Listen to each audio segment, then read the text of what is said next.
사랑하는 성도 여러분들, 지난 시간 평안하셨는지요? 새해 두 번째 주일 하나님께 예배할 수 있음에 감사드립니다. 여러분에게도 주님이 주시는 은혜가 넘치기를 소망합니다. 하나님께서는 언제나 저희와 함께 하시고 어느 곳에서나 저희들의 예배를 받으십니다. 하나님께서 먼저 이미 저와 여러분들을 찾아오셨습니다.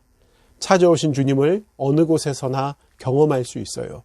그러므로 저희가 예배할 수 있는 터전은 모든 삶의 자리입니다.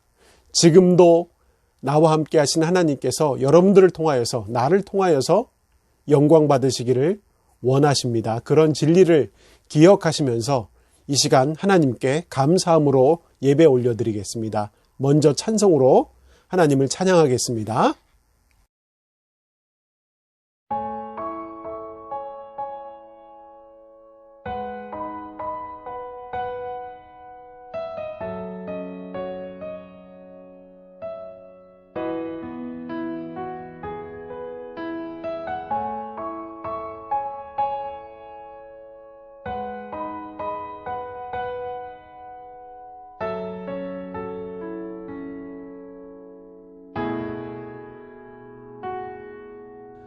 주의 보좌로 나아갈 때에 어떻게 나가야 할까? 나를 구원한 주의 십자가, 그것을 믿으며 가네. 주의 보좌로 나아갈 때에 나 여전히 부족하나. 나를 부르신 주의 그 사랑, 그것을 믿으며 가네. 자격 없는 내 힘이 아니, 오직 예수님의 보혈로. 자격 없는 내 힘이 아니, 오직 예수님의 보혈로.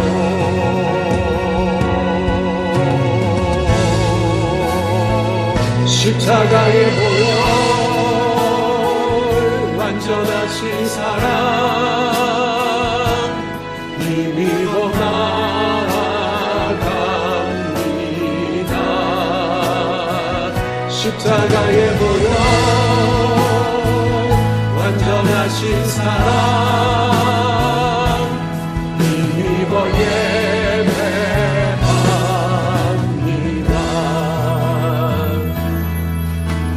주의 보좌로 나아갈 때에 어떻게 나가야 할까? 나를 구원한 주의 십자가, 그것을 믿으며 가네.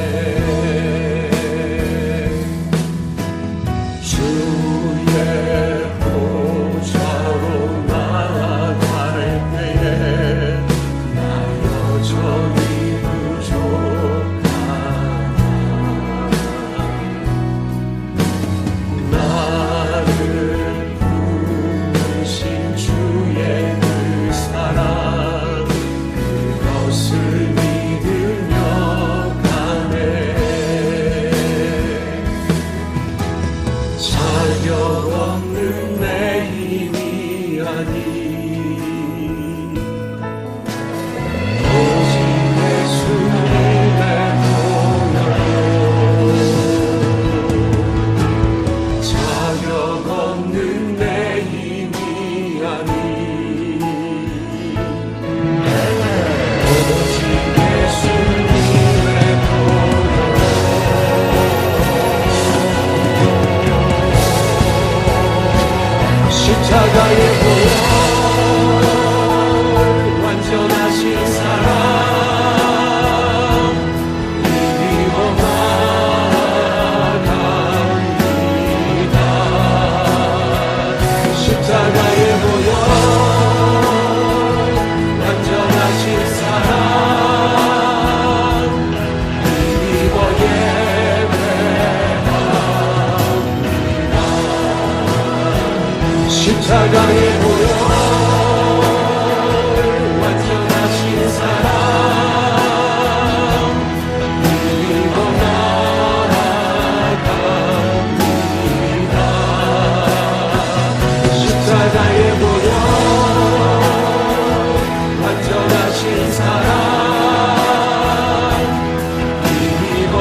저희를 인도하시는 주님의 크신 은총을 찬양합니다. 어둠에서 빛으로 인도하시는 주님 앞에 감사하며 예배의 자리로 나아갑니다. 이 시간 새롭게 임재하실 주님의 은혜를 소망하오니 온전히 주님과 교제하며 주께 가까워지게 하옵소서. 지친 심령들이 주님의 새로운 음성 앞에 회복되게 하시고 하늘로부터 내리는 기름 부음의 체험을 경험하게 하옵소서. 2021년도를 허락하신 사랑의 하나님, 주님의 인도하심을 온전히 경험하는 한 해가 되기를 소망합니다. 오늘도 말씀을 통하여 하나님께서 기뻐하시는 삶을 깨닫게 하시어 빛과 소금의 사명을 감당하게 하옵소서. 믿음의 열정을 갖게 하시어 구름기둥과 불기둥으로 인도하시는 하나님만을 바라보며 코로나19 바이러스 속에서 지켜주시는 은혜를 누리게 하옵소서.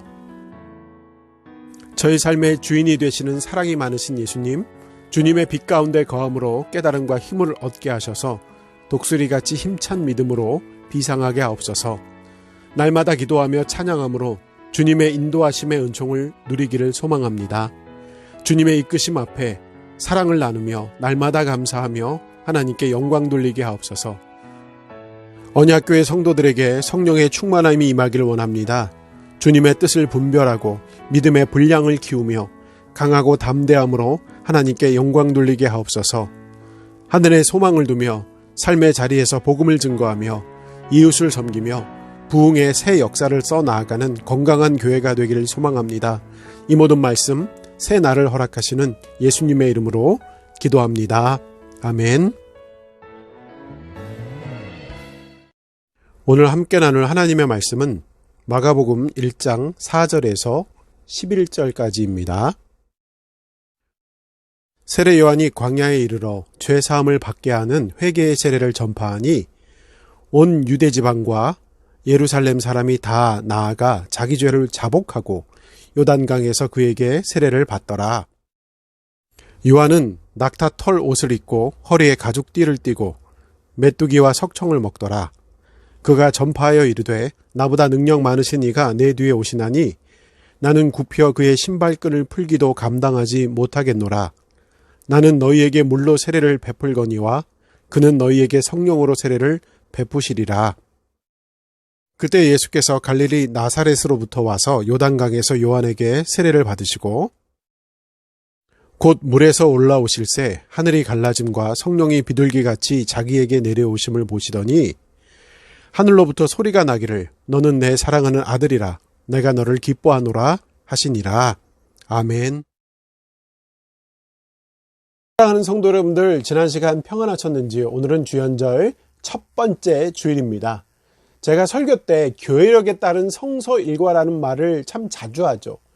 교회력이라고 하는 것은 예수 그리스도의 생애를 1년이라는 시간 안에 하루 혹은 또 한 주간씩 귀환해 나가는 또 하나의 달력입니다. 교회력으로 대강절을 보내고 성탄절을 지나면 주연절 절기가 시작됩니다. 주연절은 고정되어 있어요. 양력 1월 6일이 바로 주연절이에요. 지난 수요일이 주연절이었죠. 그리고 오늘이 그 주연절이 지난 첫 번째 주일입니다. 그리고 또 하나의 이야기를 하는데 오늘이 예수님께서 세례를 받으신 세례 기념 주일이라고도 부릅니다. 이 주연절은요, 사순절까지 이어져요. 사순절은 예수님의 고난을 기억하는 절기임을 여러분들 알고 계시죠? 이 사순절을 시작하는 날은요, 성회 수요일, 재해 수요일까지를 보통 사순절의 시작이라고 하는데 이 사순절 시작의 전날까지 주연절이 이어져요. 금년에는요, 2월 17일이 재해 수요일이 됩니다. 그러니까 2월 두 번째 주일까지가 주연절 절기고요. 그 다음부터는 사순절 절기가 이어지게 됩니다. 또 제가 또 드리는 말 중에 성서일과, 교회력과 더불어 성서일과라고 말씀을 드리는데 성서일과는 교회력에 있는 절기들에 맞추어 말씀을 선포할 수 있도록 의도적으로 정리한 성구들을 말합니다. 구약, 그리고 신약의 말씀, 복음서의 말씀, 서신서의 말씀, 그리고 시편의 말씀 등을 이게 네 가지로 구분하여서 매주 성구를 주는데 올 한 해는 저희가 복음서의 말씀을 가지고 말씀을 나눈다고 말씀드린 적이 있죠. 저는 설교 본문을 선택할 때 바로 이 성서 일과를 기준 삼아 말씀을 준비합니다. 왜 그러냐면은 세계에는 참 다양한 교회가 존재하잖아요. 개신교 안에서도 다양한 교파가 존재합니다. 그리고 카톨릭도 있어요. 정교회도 있고요. 성공회도 있어요. 다양한 교회만큼 하나님을 섬기는 방법도 너무나 다양합니다. 그러므로 예배의 모습은, 그리고 또 교회 행사의 모습은 매우 다릅니다. 그러므로 기독교에 대한 감리의 예전이 절대 기준일 수가 없어요. 이거는 한국 안에서도 절대 기준이 될 수도 없고요. 세계 기준에서 보면 기독교에 대한 감리회는 매우 작은 교단입니다. 내가 옆 교회의 예배를 한번 참석하더라도 뭔가 다른 어색함이 있죠. 그런데 다른 문화와 전통 속에서 성장한 세계 여러 교회는요, 전혀 다른 모습이에요. 그래서 이 다양한 교회가 예배의 모습을 통일할 수가 없습니다. 그러나 교회의 모습은 다양하지만 성경 본문의 말씀은 통일할 수가 있어요. 그것이 성서일과예요.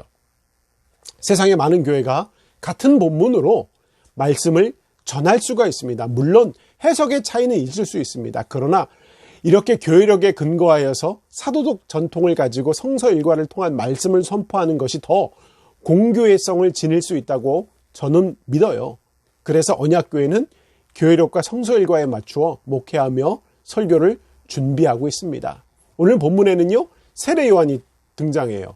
세례 요한에 대한 말씀은요, 이미 한 달 전에 2번이나 말씀을 전했어요. 주의 길을 예비하심 요한이 누구인가에 대한 말씀을 전했단 말이에요. 대강절에 세례 요한의 말씀을 2번이나 전했습니다. 그래서 대강절 3주인 12월 2번째 주일에 요한복음을 통해서도 나눴고요. 그 한 주 전인 12월 첫 번째 주일, 그러니까 대강절 2번째 주일날 마가복음 1장 1절에서 8절까지 오늘 본문과 일부가 겹치죠. 있는 말씀을 나눴습니다. 그때는 대강절 절기를 기준으로 말씀을 나눴다면 오늘은 주현절을 초점에 맞춰서 그 말씀을 전하고자 합니다. 제가 이렇게 한 게 아니라 성서일과가 이렇게 되어 있습니다. 그러므로 오늘 말씀이 좀 더 주현절에 초점이 맞춰 있다는 것을 기억하시고 말씀을 들어주시면 감사하겠습니다. 주현절의 사전적 의미는요, 그리스도께서 이 땅에 처음 사람들 앞에 모습을 나타내신 날이라는 의미를 가지고 있어요. 처음으로 세상의 모습을 드러내신 날. 우리 언약교회가 속한 기독교 감리회는 개신교잖아요. 개신교에서는 서방교회의 영향을 받아서 예수님의 탄생 기념일을 성탄절 12월 25일로 지킵니다. 카톨릭과 개신교가 다 그렇게 지켜요. 그런데 동방교회에서는요, 이 1월 6일 주현절을 예수 탄생일로 기념합니다. 열흘 이상 차이가 나는 다른 전통을 서로 가지고 있어요. 서방교회에서의 주현절 의미는 다르죠. 바로 예수님의 공생애예요. 공생애를 시작하면서 하나님의 아들 되심을 세상에 드러낸 날이라는 게 주현절의 의미라고 한다면 동방교회는 예수님의 탄생의 의미가 있죠. 그러니까 오늘이 동방교회와 서방교회의 전통 속에서 예수님의 탄생과 공생애의 의미가 어우러진 절기다. 그것이 주현절이다. 그걸 알고 있으면 말씀 듣기 참 편하겠습니다. 예수님이 공생애를 시작하신 거는요, 세례를 통해서 시작하셨어요. 그 세례를 누가 베풉니까? 바로 세례 요한. 요한 중에 요한이 여러 명이기 때문에 구별하여서 세례자 요한을 통하여서 그 일이 시작된 겁니다. 그러니까 세례 요한의 세례를 받으심으로 공생애를 시작하신 거예요. 오늘 본문 마가복음 1장 4절과 5절 말씀입니다. 함께 읽겠습니다. 세례 요한이 광야에 이르러 죄 사함을 받게 하는 회개의 세례를 전파하니 온 유대 지방과 예루살렘 사람이 다 나아가 자기 죄를 자복하고 요단강에서 그에게 세례를 받더라. 세례 요한이 행한 이 세례의 의미는요, 죄를 회개하고 그 죄의 용서의 의식으로 물로 몸을 씻는 행위였어요. 세례라는 단어는요, 한자로 씻을 세, 예도 예, 이 두 가지 글자가 합쳐진 세례예요. 즉 물로 몸을 씻는 예식입니다. 그러니까 물로 몸을 씻는 이유는 씻음을 통하여서 죄악이 사라진다는 것을 상징하기 때문이에요. 그러니까 2000년 전에는요, 그러니까 예수님께서 활동하실 당시에는 세례의 방식이 오늘날의 침례의 형식이죠. 그러니까 머리에 물을 뿌리는 세례의 형식이 아니라 물에 완전히 잠겼다 나오는 그런 의식이었습니다. 그런 세례를 행함으로써 죄 씻음을 경험하고 이전의 나의 모습은 죽고 새로운 삶으로 거듭남을 상징합니다. 이렇게 세례 요한이 광야에서 회개를 선포하며 하나님의 말씀을 전하기 시작하고 신약의 역사가 시작되었어요. 세례 요한이 하나님을 온전히 믿을 수 있도록 준비한 방법이 바로 세례잖아요. 근데 그 세례가 중요한 게 아니라 그것보다 더 중요한 것이 바로 세례를 통한 회개입니다. 회개. 세례를 통한 회개를 선포한 세례 요한의 행동은요, 당시 유대의 사람들의 이목을 끌기에 충분했습니다. 그러므로 많은 사람들이 그의 앞에 나와서 회개하고 세례를 받았어요. 그의 선포를 통하여서 온 유대 지방과 예루살렘 사람이 다 나가 자기 죄를 자복하고 라는 역사가 일어났어요. 이렇게 요한의 세례를 경험하고자 주변에 많은 사람들이 북적거리고 그가 유명해졌습니다.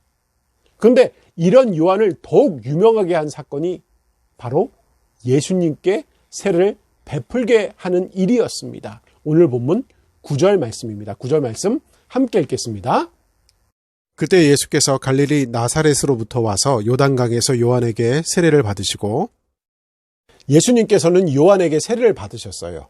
주연절의 의미를 잘 드러내주는 부분이 바로 예수님께서 받으신 세례예요. 왜냐하면 예수님의 공생애는요, 세례 요한을 통하여서 세례를 받으신 후부터 시작되기 때문이에요. 이렇게 예수님께서 세례를 받았던 내용은 복음서에 기록되어 있잖아요. 공간복음인 마태, 마가, 누가복음에는 물론 기록되어 있고요. 요한복음에서도 간접적으로 보도하고 있습니다. 그러니까 이것은 믿음의 고백일 뿐만 아니라 더불어 역사적인 확실한 사실이에요. 그렇게 중요한 일입니다. 그런데 왜 예수님께서도 세례를 받으셨나요? 세례라는 것은 죄에서 분리되며 회개라고 말씀을 드렸잖아요. 그리고 그 세례를 통해서 하나님의 백성으로 거듭남을 상징한다고 말씀드렸습니다. 그런데 예수님께서는 죄가 있으신가요? 예수님은요, 하나님의 아들이시고 죄와는 상관없는 분이에요. 그럼에도 불구하고 세례를 받으셨습니다. 그것도 요한에게서 말입니다. 또한 이 세례 요한에게서 받은 예수님의 세례는요, 그 예수님을 추종하던 사람들에게 유쾌한 일이 아니었어요. 여기서 예수님을 추종하는 사람들이란 말은 12제자를 말하는 말이 아닙니다. 아직 베드로도 등장하기 전이에요. 베드로도 부르지 않았어요.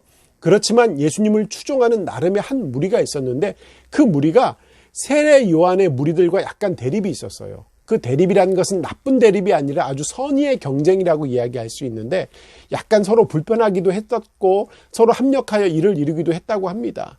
근데 대립한 적이 있었던 것은 분명해요. 그러므로 예수님께서 요한에게 세례를 받으셨다는 것은 예수님의 추종 세력들에게는 자존심 상하는 일이 될 수도 있었어요. 그뿐이 아닙니다. 중요한 일입니다. 예수님께는 적이 많았어요. 유대 종교 지도자들 예수님 싫어했어요. 로마 권력자들 예수님 싫어했어요. 다 예수를 적대적으로 생각했습니다. 그들은 예수님께서 공생애를 감당하시는 동안 또한 그 감당하시기 이전에 계속해서 꼬투리를 잡았는데 그 중에 하나가 이 세례를 받았다는 겁니다. 세례를 받으신 것을 가지고 예수라는 사람도 죄가 있구나, 하나님의 아들이 별 볼 일이 없는구나 라는 구실을 잡았고요. 그 결과 예수님을 신성모독죄로 빌라도의 법정에 세우게 되는 그런 불씨를 남겼던 겁니다. 그리고 결국 십자가를 감당하게 되셨던 겁니다.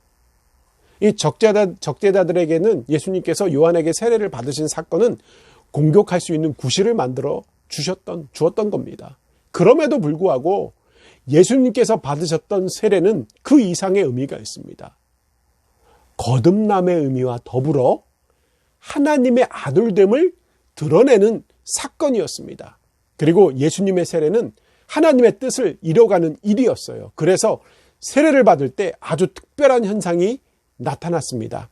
하나님의 섭리가 이제 드러납니다. 오늘 본문 10절과 11절 2절 말씀입니다. 함께 읽겠습니다.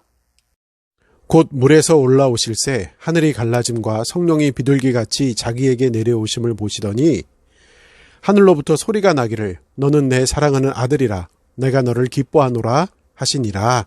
아멘.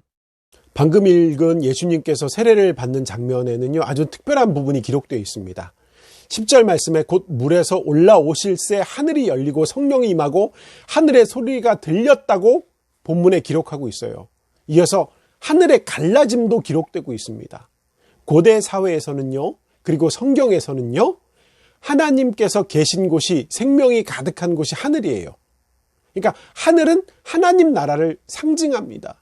그리고 저희가 믿음으로 고백하는 주기도문의 첫 구절에도 하늘에 계신 우리 아버지라고 고백하고 있습니다. 그러므로 예수님께서 세례를 받으실 때 하늘이 열렸다는 것의 의미는 예수님께서 하늘에 속했다는 것을 상징합니다. 하늘이 갈라짐은 예수님의 본질이 하늘로부터 왔다는 의미를 드러내고 있어요. 이어서 10절 후반부에 성령이 비둘기같이 자기에게 내려오심이라고 기록하고 있는데, 성령이 비둘기같이 내려왔다는 표현은 하늘에서 뭐가 내려왔다는 의미죠. 성령이 비둘기같이 임했다는 것은 당시 멋진 상황, 하늘에서 성령이 강하게 임재하는데 그것을 문학적으로 표현하며 기록한 내용이죠. 그 장면을 묘사할 수 있는 다른 언어가 없어서 비둘기같이 내려라고 표현한 겁니다. 성령은 생명의 영이죠. 그 영이 예수님께로 지금 내려왔어요. 이 사건은 이제 예수님의 삶이 인간의 삶이 아니라 하나님의 능력을 온전히 덧입게 되었음을 의미하고 있어요. 그리고 나서 소리가 들리죠. 11절 말씀에 기록하기를 하늘로부터 소리가 나기를 이라고 기록하고 있습니다. 하늘로부터 말입니다. 하늘에서 소리가 났는데 하늘에서 들린 소리는 하나님의 음성입니다. 그 음성은 너는 내 사랑하는 아들이라 내가 너를 기뻐하노라 라고 말씀하신 음성이었습니다. 이 말씀은 하나님께서 직접 하셨어요.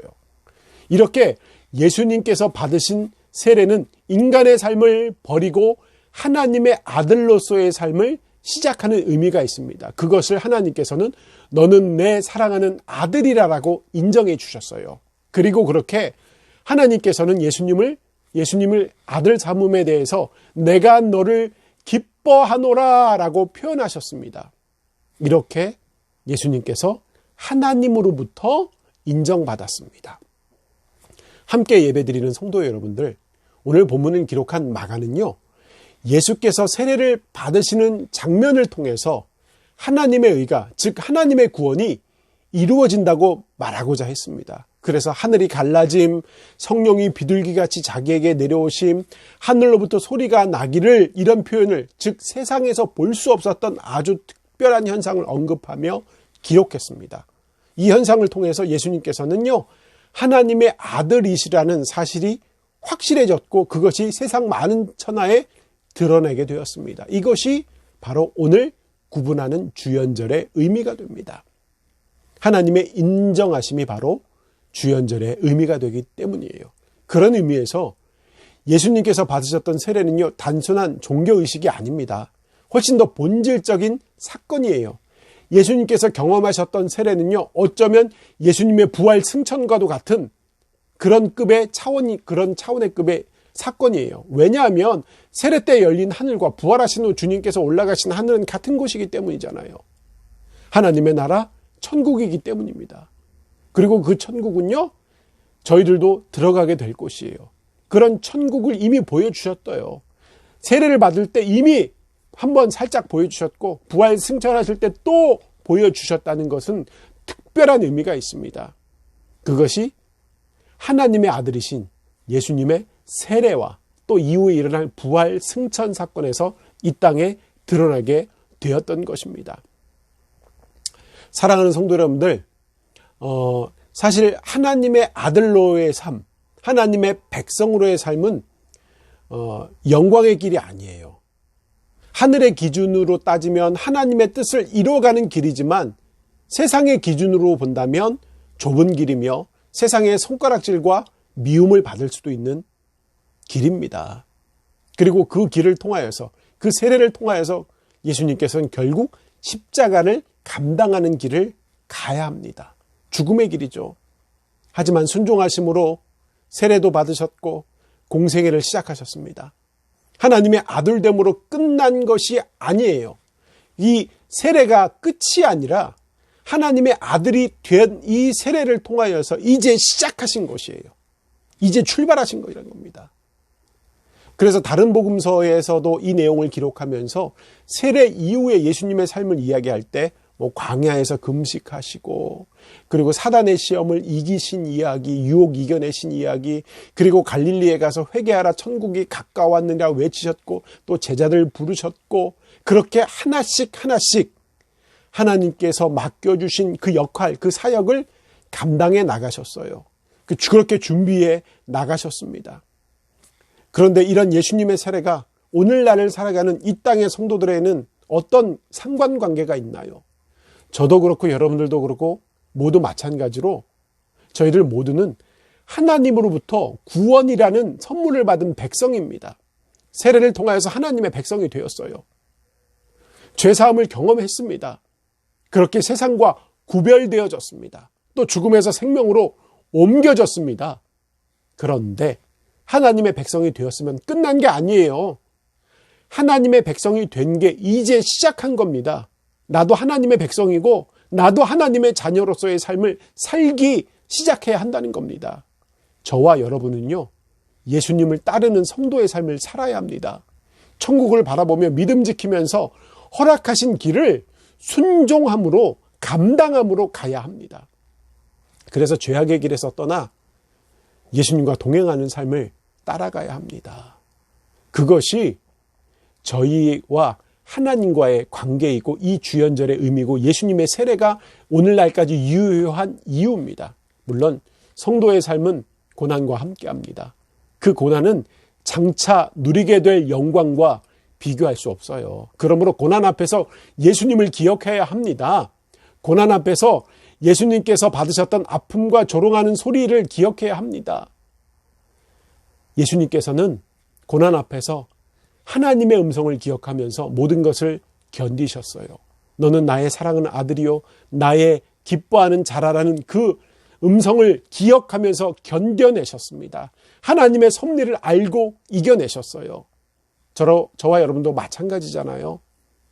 세상의 음성에 귀 기울이는 것이 아니라 하나님의 음성을 들어야 합니다. 물론 세상이 저희를 향하여 얘기할 수 있어요. 네가 무슨 네 주제의 뭘이라고 조롱할 수도 있습니다. 거짓으로 나를 억울하게 만들 수도 있습니다. 그렇지만 하나님의 너는 내 사랑하는 자라라 하는 하나님의 말씀을 기억해야 합니다. 하나님께서 나를 택하시고 하나님께서 나를 통하여 영광 받고자 하심을 기억해야 합니다. 그런데 많은 사람들이 하나님의 음성을 굳게 믿고 기억하지 않으려고 합니다. 그냥 세상의 관심과 세상의 사랑을 받으려고만 하죠. 그리고 자꾸 세상의 인정을 받으려고 합니다. 그걸 못 받으면 우울해해요. 그런데 그것이 결코 진리가 아닙니다. 그러므로 오늘 예배하는 여러분 모두는 세상으로부터 인정받으려 하지 말고 하나님의 사랑을 받는 자로 사시길 바랍니다. 나는 구별되었고 나는 구원받았고 나는 하나님께서 택하신 자임을 기억하시며 사시길 바랍니다. 하나님의 사랑을 받는 자로 세상이 줄 수 없는 참 평안을 누리며 사는 여러분들이 되시길 바랍니다. 너는 내 사랑하는 자라 하신 하나님의 음성을 기억하면서 살아가시기를 바랍니다. 그것을 잊지 않을 때 참 은혜가, 참 기쁨이 저와 여러분에게 임하게 될 것입니다. 오늘 함께 드리는 여러분 모두가 하나님의 이끄심 앞에 예수님과 동행하심으로 맡겨주신 사명을 최선을 다해 감당하는 가운데 세상이 줄 수 없는 은혜와 세상이 줄 수 없는 참 평안을 누리시기를 주님의 이름으로 축원합니다. 아멘. 이 시간 우리 손 모으고 함께 기도하겠습니다.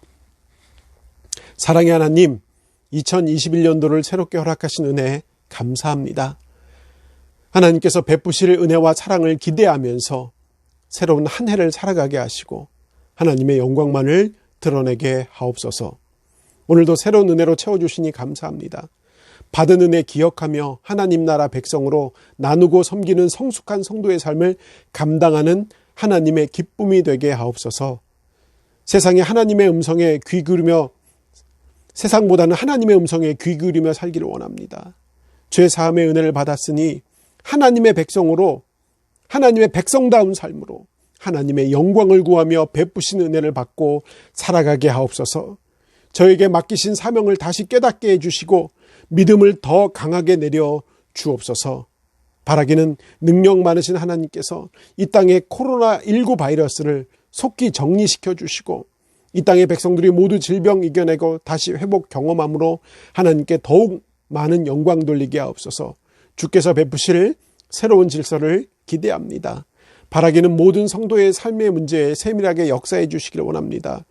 아파하는 이들이 많습니다. 육신의 문제, 건강의 문제, 자녀의 문제, 물질의 문제로 고통받는 이들 하나님께서 치유하여 주시고 회복시켜 주시고 모든 문제의 해결이 하나님께 있음을 더욱 신뢰하게 하옵소서.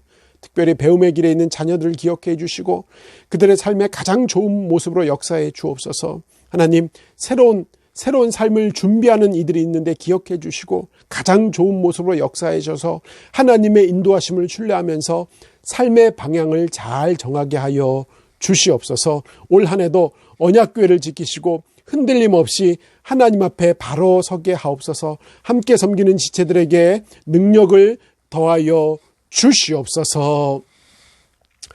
이제는 우리 주 예수 그리스도의 은혜와 하나님 아버지의 원하신 사랑과 성령님의 교통하심이 지금 예배하는 모든 이들에게 영원히 임하기를 간절히 축원하옵나이다.